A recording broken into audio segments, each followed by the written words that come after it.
To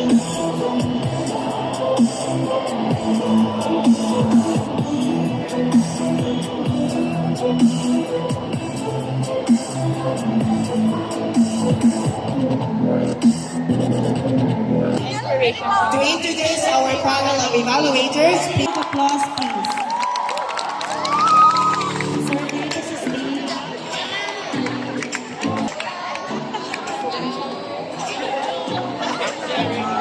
Nakita na gawin ni si Sir, no? Excited ba mo yesterday?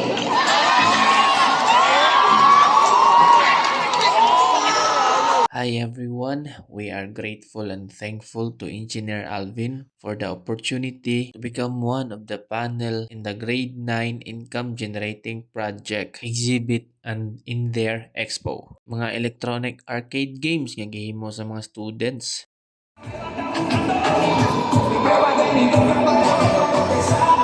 Yun!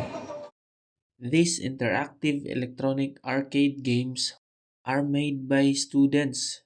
Ang tatalino nila. 1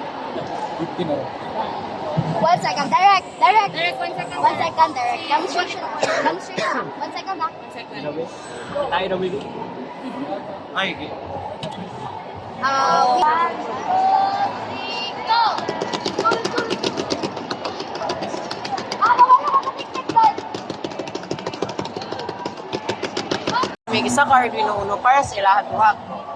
They used computer programming in these projects, and the primary component, which is the microcontroller, is Arduino Uno. Mga bata pa gani guys, pero mga bright na kayo, maayo na kayo mo imbento, maayo na kayo mo program, mga maayo na pod kayo mo himo og codes.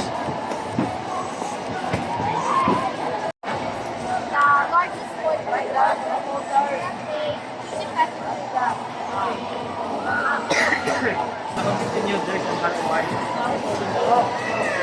Yun, thank you po.